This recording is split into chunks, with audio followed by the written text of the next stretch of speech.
Dear children, in this second part of sharing Mommy's testimony, I'm going to share the questions that were part of my own journey and some of the milestone moments and turning point moments that were along the way in my 12-year search for a spiritual home. As you heard a little bit in the first part, I was formed in reverence and truth-seeking. When Mommy was a child, I was interested in and showed talents in the arts, listening to people's stories and taking a deep interest in the internal life.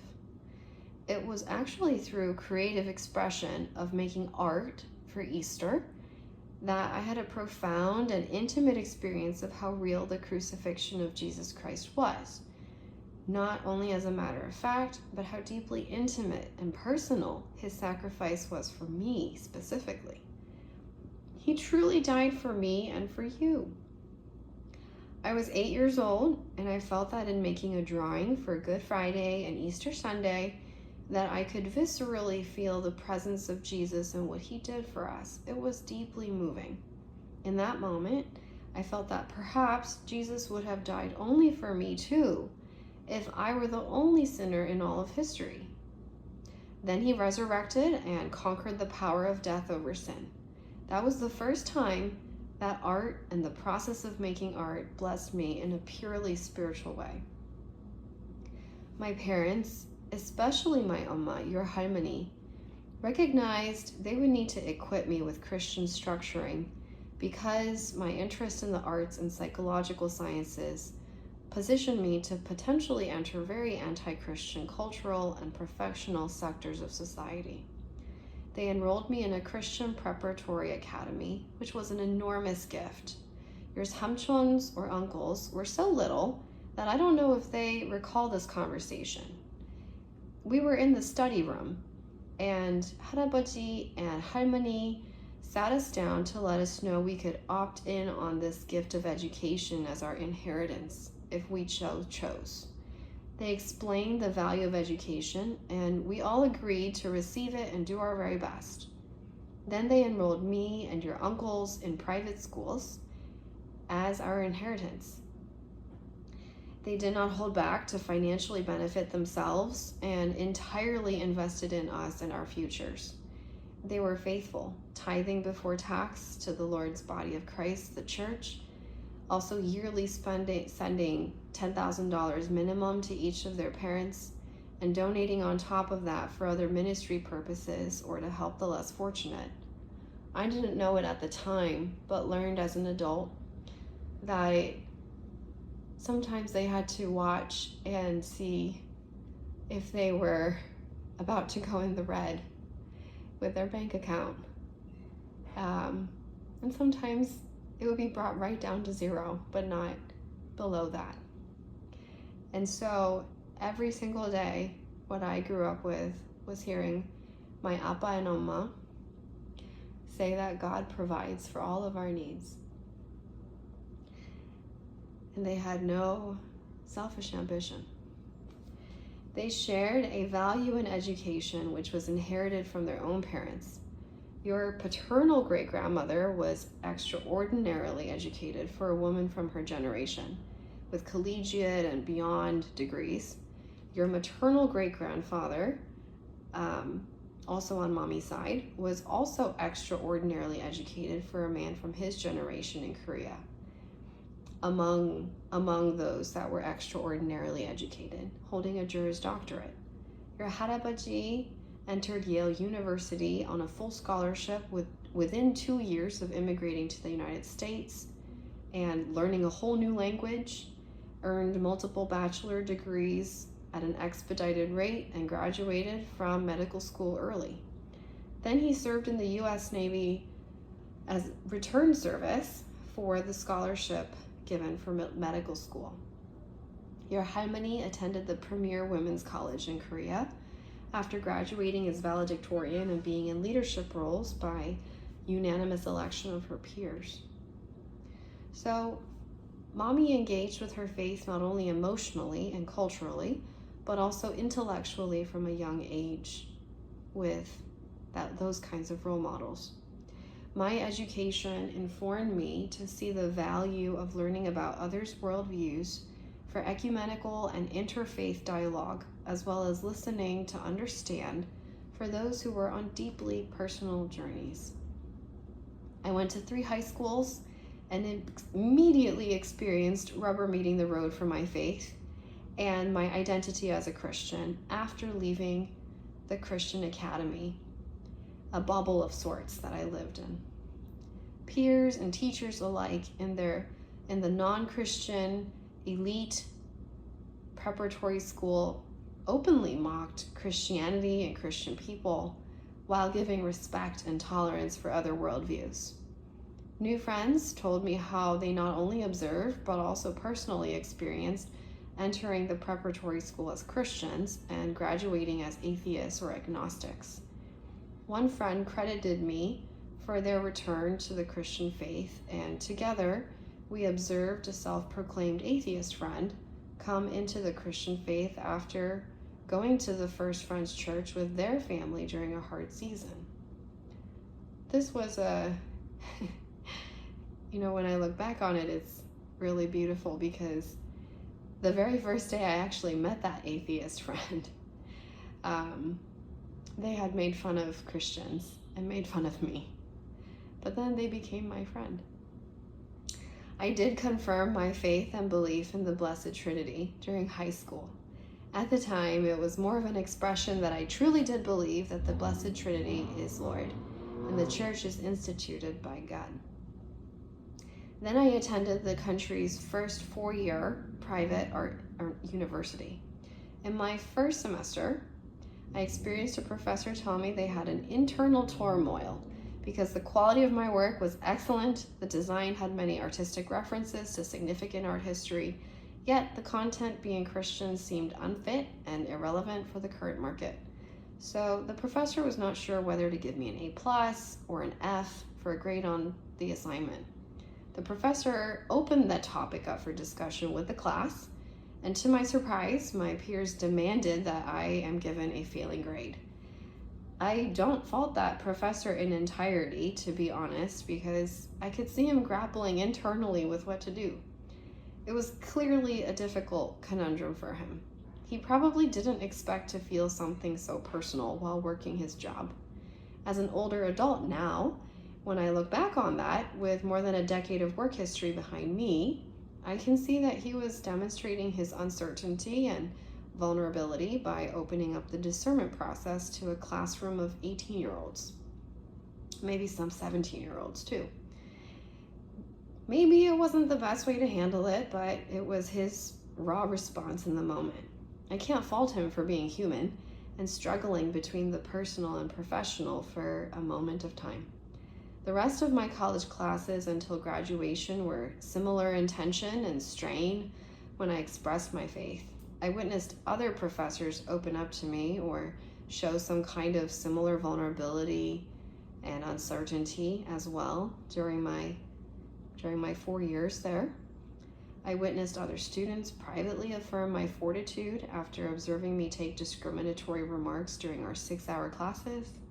Also, during those 4 years, I could see in their words and in their body language and facial expressions that they affirmed me privately because it was as far as their fear of others' judgments allowed them. And I cannot fault them for that. I understand. It only motivated me to learn and master the language of art and the language of people's interior worlds better, so that I could convey myself in a way that could be understood and hopefully respected. I changed my major to 2 other majors for that reason alone, just to communicate and convey and hopefully receive respect back. The chairs of my eventual 2 majors saw leadership qualities in me and put me in positions that I'm sure they didn't intend this at all, but I found myself straddling more tensions. I had the privilege of being a teacher's assistant, which gave me the honor of walking alongside some art students during their process of art making. I observed and listened to many mental and emotional struggles, as well as worldview struggles. a common question and challenge I received in those years, as well as when I was later in my master's seminary program for counseling ministries, included, if God is good, why are Christians doing evil? Why are any religious people doing evil? Why are any spiritual people doing evil? If God is real, how do we explain or engage with human suffering? If God is real, why don't I have a sense that he cares to be in my life? And how do I know that others really have a personal relationship with God? Children, you know mommy in a special way. You felt my heartbeat from the time you were conceived and growing in my tummy. You felt my feelings in certain ways, and you are my heart too. You may have a sense from this intimate relationship we have between us that I care about others and take what others share, especially in a vulnerable way, even if it isn't delivered that well, very deeply. And I contemplate things because I want to help.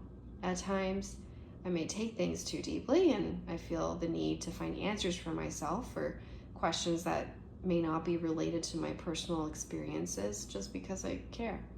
And other times, I absolutely need to figure and sort through things for myself too. So, for mommy, as I was experiencing and coming face to face with people suffering through their verbal expression, their nonverbal expressions, and their social manners that at times indicated inner brokenness, and as I was maturing and reflecting on our family's life experiences, my own life experiences and questions like the early death of your great-grandfather, leaving your great-grandmother a widow of a 10-year-old, a 7-year-old, and an infant, like having been born and raised in Boston, where the Catholic Church's scandals shattered the world, knowing my own childhood friends' families to be betrayed by a deeply trusted institution, like facing my own near-death experiences while working for the purpose of doing good for others and more. I realized that I had to make my faith my own in a deeper way and more expansive way than simply stating I believe in the existence of a Trinitarian God and that Jesus died for me 2,000 years ago. I asked your Harabaji if he ever had a faith struggle while he was before in life or ever while I was in college. He shared he at one point actively tried to not believe in God, but he found he could not because God was so real to him. You know that Harabaji is a man of science and has an incredible intellect. His sharing was eye-opening and also instructive to learn about the simultaneously worthy and compelling effort to figure out one's own worldview. It also informed me that the God that Harabaji believes in has a generous nature and wide enough bucket to allow for people to have their own conscience and to make choices that align with that conscience. So, with the emergence of these questions about ultimate good versus ultimate evil, about whether God is supreme, sovereign, sufficient, and about the problems of human suffering, and inside my soul, the marinating of testimonies from within our own family, like of the female relative who came back from the dead after being definitively medically dead, I sought coherence. If miracles happen, if grace operates visibly, what worldview makes sense of that reality? How are such things investigated and qualified? If there isn't a worldview or a scientific or philosophical explanation for these family testimonies, then would I need to get a psychiatric evaluation to prepare myself potentially with medications and for the purpose of safeguarding against hallucinations? If there is a worldview that stands up to these questions with the accompanying laws that exist in the order or structure of that worldview be something that I would willingly and freely submit myself to? And if God does exist, then how does God's traits according to the most basic definition of God as an omnipotent, omniscient, and omnipresent deity impact human existence and human life, my life? And if there is no worldview or scientific explanation, then I would need to prepare myself to live a life of atheism out of intellectual integrity. I realized that whatever the answers were for my questions, I would need to have the personal conviction that I would be willing to live my entire life according to it and also be willing to die for it in order to justify the potential cost of either going deeper into the inherited belief system from my family of origin or to step aside to something tangential or something entirely different than what my family of origin provided to me. I quickly realized with just a few questions to my now late Harmony, your great-grandmother, that I wouldn't be able to investigate our family experience of someone returning from the dead based on journalistic investigation. She wasn't able to tell me if anything was published in the media, so I had nowhere to start on that route. I also realized that I wouldn't be able to do a medical investigation of that particular female relative's experience because the situation occurred before modern healthcare record-keeping systems were in place. My now late Harmony never gave me that relative's name, and she struggled to remember her own wedding anniversary date and her late husband's birthday, so she definitely couldn't recall that female relative's home address or birth date and death date. These would be basics that are needed to try to find the relative's medical records in Korea. So I expanded my investigation of that particular story from trying to suss out the legitimacy and nature of that return from death situation to then trying to find if medical science or if any worldview has an explanation for people returning from the dead after several days. I learned that medical science does not have an explanation for people returning from death after several days because it is not a medically documented phenomenon. But there have been discussions around the rare quote-unquote Lazarus phenomenon or autoresuscitation, when a person's circulation briefly returns after it stopped and resuscitation efforts ceased, or when there are people who seem to be dead on the surgical table but then they come back. Right there. Medical literature doesn't have literature to explain what our family witnessed. Since our female relative was dead for more than 24 hours for a few days and then alive again, her case would be an anomaly for Western and modern medical science. Your Harabaji is a lifelong learner, so while he's already an expert in Western medicine in anesthesia and routinely is part of holding people between life and death while they go through surgery, he pursued learning Eastern medicine and acupuncture as well. I found that Eastern medical traditions do not generally provide a physiological explanation for a person returning from the dead after several days, in the same way Western medicine identifies phenomena like the Lazarus syndrome. Instead, Eastern philosophical and spiritual frameworks interpret these events from a different perspective that involve philosophy or belief around the continuation of consciousness beyond clinical death. Traditional Chinese medicine also spoke to what might appear like an apparent death, but a return, which they attribute to a flow of qi. But this occurs with a sudden return of qi, not a return of qi after several days, as in the case of our female relative. Taoist alchemical traditions speak to what they call a feigned death with a decoy corpse, but then they philosophize or spiritualize their belief that a rebirth of some kind occurs. In any case, the person doesn't return from their feigned or real death after several days, as was the case of our female relative. The outcome from looking at it medically and scientifically, both through Western and Eastern perspectives, was the same. Science did not have an explanation for what happened with our female relative. I knew that philosophy by itself would not have an explanation for the extraordinary event of our female relative returning from the dead. What happened was a physical reality, so staying in the esoteric world of ideas or philosophy would not be appropriate. So a philosophical investigation in itself fell flat for me from the outset as a viable and fulfilling explanation to either disprove or explain what happened with her. That became the bridge where I then had to explore how different worldviews might explain or investigate this type of extraordinary situation. Next, I looked to Buddhism. I learned that Buddhism's practice of meditation is part of helping individuals spiritually, quote-unquote, die to their desires or put their desires to death. The curiosity of Tibetan Buddhists discovering experienced meditators die without typical signs of death for days after clinical death is confirmed is something that's been documented and studied. However, I did not find anything that spoke to the return from death after several days, or at all.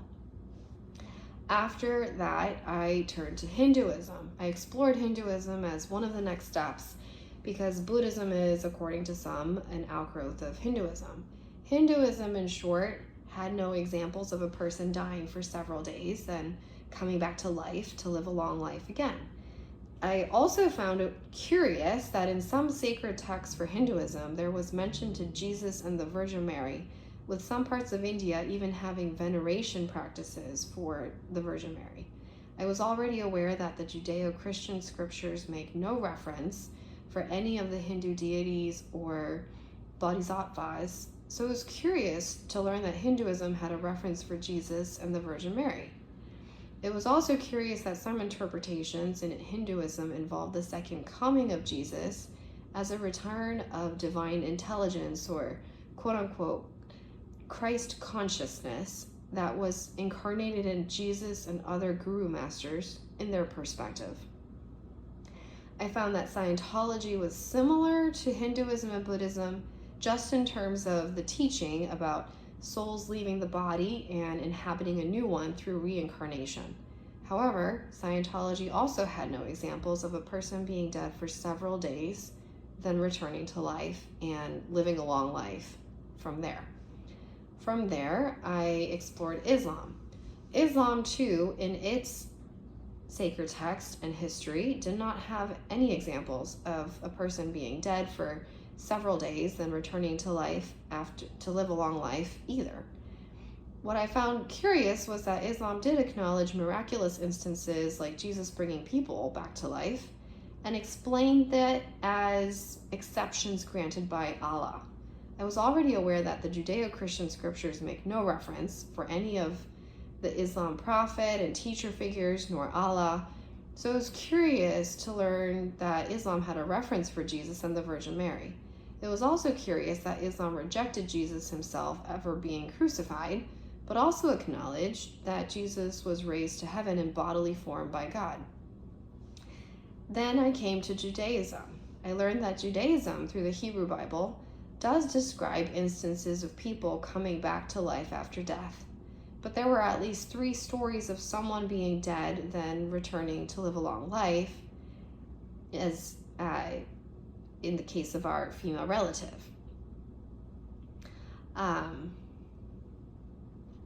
However, all the stories in the Hebrew scriptures do not specify how many hours or days the 2 respective boys and man had been dead before they were resurrected. And that's a distinction from the case of our female relative. Elijah the prophet, through prayer and the will of God, was part of the resurrection of a boy. And another was brought back from death by the prophet Elisha. Then a dead man returned from being dead upon contact with the prophet Elisha's bones. Given the lack of detail on how long these persons were dead, I couldn't use it as a case study to go further into for comparison to our female relative's death, resurrection, and long life afterwards before dying again. Some mystical schools of thought in Judaism include a belief in reincarnation, but it is different from a resurrection after a period of death. And in Judaism, there is a traditional belief in a future universal resurrection of the dead, but the details and specific examples are not explicitly detailed and has not yet been witnessed according to a Judaic framework. So at this point, I had gone through the options I had to investigate what happened in our family history. Journalistic investigation and medical records were not an option. Philosophy was not an appropriate method to investigate the questions related to our female relatives' return from the dead after 3 days. then going on to live a long life and having a second physical death. There were no explanations available by medical science from both the East and the West, nor Taoism, nor Buddhism, nor Hinduism, nor Islam, nor Judaism. So what was left was the fifth of the big five worldviews, Christianity. Christianity has thousands of denominations within the Protestant world and many groups within the Eastern Orthodox and the Roman Catholics versus the Old Catholics, who the Old Catholics don't recognize the Vatican and they reject papal infallibility. I was aware from being raised Protestant Christian with heavy study of the sacred scriptures that the Christian Bible has history of people being raised from the dead, with the most prominent example being Lazarus, who was dead for 4 days before being raised by Jesus and living for an extended period before having another physical death. And of course, the most significant history from scripture is that of Jesus' death, confirmed by the Roman soldiers who crucified him, being dead for 3 days, and then his resurrection, witnessed by more than 500 persons and historically documented by the scriptures.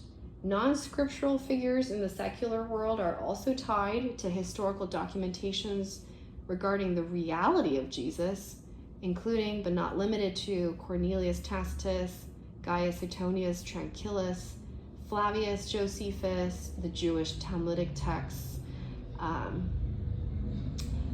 Toledeth Jesu, Lucian, Marabal Serapion, Justin Martyr, Origen, and Julius Africanus, and more. Jesus' existence being so widely documented and discussed gave authenticity to the presence of Christians and Christianity, whether or not the beliefs were correct. It was clear that virtually all mainstream scholars agree that Jesus was not a myth, even if Lazarus may be disputed or if our female relative's resurrection from death may be disputed. So finally, I returned to Christianity. I asked Appa, my Appa, your Harabaji, his explanation for the female relative's death, resurrection, life after, and second physical death. He said, it was simply a miracle of God. I asked, how did they know it was a miracle from God? He said, it simply was, but that answer wasn't enough for me to rest. I felt I needed something more than that, at the very least, about how the alleged miracle was legitimate, how we have assurance that our family didn't have some sort of mass hallucination, and finally, even if it was a miracle, how it was attributed to the Blessed Trinity. Then I investigated some of the major Protestant denominations to see if they might have more of an explanation and some method of investigating and verifying miracles. After all, I found that after I left the bubble of a beautiful Christian college prep academy, that the questions my friends in the world asked as reasons to doubt or not believe in God, and the questions I had for myself and for God, demanded something more than an answer that's, quote, unquote, well, that's good enough for you, but maybe not good enough for someone who really struggles to believe or has no desire to believe. I felt if I could not find an explanation, then I'd have to seriously consider getting psychiatrically and medically evaluated for potentially going on psychiatric medications as a precaution for hallucination. I knew that it didn't make sense to investigate every single Protestant denomination because at least 1,000 or more were being formed every year at the time that I was spiritually searching. But more importantly, not only were many of the offshoots of Protestant denominations similar at their base to whatever church they had some agreement with regarding a few theological interpretations, but also the newer denominations had less history of governance and less time type of opportunity to have instances of situations like our female relatives to then be investigated. If a newer denomination that emerged during my investigative search did have a situation like that, then the extraordinary story in our modern times would emerge on major news networks, and I would catch wind of it to then pay attention to how they handled the question of miracles. So for practical reasons, I knew logically that I would not have to investigate every single Protestant denomination. I went to non-denominational churches and found that most of them had their base in a pre-existing denomination with longer history, whether it be originally or influenced by Methodists, Presbyterians, Lutherans, Anglicans, Brethren, Nazarene, Baptists, Mennonites, or others. I then visited churches that were declaratively one of those original and longer existing denominations. I also visited a Messianic Jewish temple, Mormon church, Seventh-day Adventists, and some denominations that people would consider esoteric to Christianity. I read some of their texts and asked questions. I found that such stories like our female relative did maybe exist, but certainly were not common and generally not verifiable through historical documentation. And as far as a process for investigating alleged miracles, I found in my journeying that Protestant groups would generally focus on personal encounters with God and consider things as miraculous, regardless of external validation, and holding skepticism towards post-apostolic miracles, largely due to the belief that miracles were primarily associated with the early church. From my limited observation, it appeared there would be typically skepticism about miracles described in non-biblical sources, especially those from non-Protestant traditions, and individual interpretations varied widely. I personally did not find any formal investigative process in Protestant groups for alleged miracles. What was curious to me, though, was that Protestant Christians, or some groups, would be more invested in investigating cases of potential demonic possession by first consulting medical and psychological professionals to rule out other ailments before looking for signs of possession and potential spiritual assessment.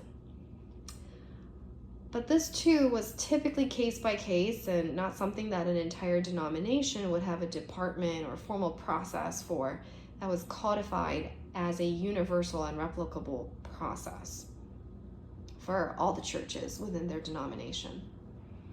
While I was learning about how various Protestant groups handled alleged miracles, I also honed in on a few of the denominations and churches to see if I could access their church governance bylaws and how they theologically interpret the scriptures and Christian living. I found that governance and organization was by and large weak in mainline Protestant groups, and accountability for the local church was loosely held between regional and national levels of the largest Protestant groups. It appeared that non-denominational churches virtually had no accountability because the groups they were quote-unquote affiliated with were more like clubs to have membership by payment and optional election rather than being commissioned through the denomination. In my personal observation, whether I was right or wrong, I don't know, I felt that the lack of structural accountability of the churches was reflected in the lack of a personal accountability in the lay culture of casual or social church attendance. Protestant Christians often talked about performative religion, putting on their Sunday best, not only in small groups held privately at homes, but also from the pulpit. Protestant Christians were not confessing their sins to one another as the New Testament scriptures instructed, often poo-pooing it as something the Catholic Church did in a corrupt grab for God's power. I also heard of proud assertions that the Protestant Church and groups had moved past the quote-unquote archaic practice of excommunication. Internally, I questioned the pride that I felt I was hearing in those assertions, because the sacred scriptures were clear about boundaries in God's kingdom and economy. The Protestant theological historical teachings about justification and sanctification seem to be replaced by the glorification of individualization, autonomy, and self-reliance. Most notable to my eyes was in observing very devoted international missionaries share with me that some of them even suffered divorces when one spouse had a religious conviction, but out of their own religious zeal neglected their spouse's lack of readiness to commit to upheave their entire lives to go abroad or someplace significantly different to do some type of ministry with little to no plan. The emphasis placed on individual convictions without a clear path of discernment that could be shared in the believing body seemed to demonstrate mixed results and open the door to not only the possibility of faith through newly evangelized souls, but also sowing seeds of doubt due to the brokenness that was created through following feelings of zeal. Again, I could be wrong, but it was what I observed, and I could understand why my college peers and professors confided in me about their relational or spiritual wounds from Christians they had known, which became, in their minds, their reasons to not be Christian. Something about the replacement of active governance with title-only bureaucratic organization didn't really resonate with me, because if God is a real God and Jesus' commission is recorded in the Christian scriptures as coming from God's authority and Christ's authority, then a commission of ministry flows successively to reflect the order of God. I then went to the Eastern Orthodox churches. The ones that were in my locale were Russian Orthodox, American Orthodox, and Greek Orthodox. I learned that Eastern Orthodox groups also don't have examples of people returning to life after several days of death to live a long life before dying again as well. However, they did have a method of investigating miracles with caution, skepticism, and emphasizing that faith is not built on miracles and should not be chased. I did not learn of any official validation committees. Instead, what I learned was that the Eastern Orthodox churches were characterized by a governance of local handling of miracles, demonic possessions, and church law interpretations in other areas of life conducted by the wisdom of the local clergy and bishops. There is no official single agency to validate miracles or research them in a procedural manner. Sometimes special commissions involving bishops and scientists may be involved, but the Eastern Orthodox focus was primarily on the true miracle of a transformed soul in the interior life of someone who is already alive. As I shared earlier, I was simultaneously reading and learning both theology and the governance of these churches I was looking into for a full and comprehensive investigation of not only the possible explanations related to our female relatives' experience, but also whether it might be a worldview that I would submit to, live by, and die for. As part of that process, I discerned whether my landing space might be in the Russian Orthodox, and found it could not be because I couldn't learn Russian. So I would not be able to fully participate in the liturgical and community life. I also found that I could not learn Greek. As they say, it was all Greek to me. I learned the Orthodox churches were lawfully required to have one bishop per major city, according to the Rudder, and that's their church governance law. But due to a prioritization of ethnic groupings, actually ended up having more than one bishop per major city to reflect each ethnic Orthodox group. That demonstrated to me, personally, a lack of order. But I wondered if that was just an unavoidable human error because of human nature. I then learned I was not allowed to read the Rudder, which is the church law for the Orthodox. The Rudder could only be read and interpreted by clergy, and it was often interpreted very differently by various clergy. As a result, sometimes manipulations and corruptions could and have occurred. I was disheartened because I was not sure if I could find a sense of home in a place where blind and uninformed obedience was demanded and required upon joining. It would not involve my free will entirely. My investigation was not over yet, but something deep in my soul believed in the importance of free will as part of human origin. Finally, I learned that the Orthodox theological belief in the Trinity was different than how I believed. They believe the Holy Spirit proceeds from God the Father only. I realized I could not believe in and become an Orthodox Christian for many reasons, but the primary reason was because Jesus made it clear that the Holy Spirit also proceeds from himself. Jesus stated in John chapter 15, verse 26, "When the Helper comes, whom I will send to you," as translated in the English Standard Version. Something inside me recognized that I was at a crossroads question. I asked myself, if I could not find a spiritual and an intellectual home, would I be an atheist?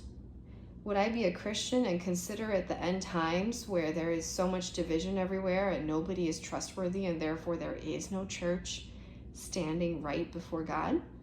It was then that I had my own experience of what my Appa, your Harabaji, said. He could not deny that God was real to himself and that he did believe in God. I realized that I perhaps inexplicably believe in the Blessed Trinity as the one true and living God, in a particular way, which had many implications. Through all of this searching, one truth began to dawn on me, that not only was God real to me, as I had publicly confirmed in high school, God had also been walking with me, patiently guiding my mind and heart towards him, even before I knew where my path would lead. But I was very reticent to explore Catholicism because, as you know, I was born and raised in Boston. I grew up with Irish and Italian Catholics in my childhood primary school. We were close and we were known as the VO girls, even when the schools got bigger and more students were added into the grades through middle and high school. It was in my growing up years in 2002 when the scandals of the Catholic Church erupted in the world. I saw how hurt people were. Even as a non-Catholic at the time, I had a sense of betrayal. Years after the fact, I continued to see how hurt and shattered people were. I learned of it from people's own words, too.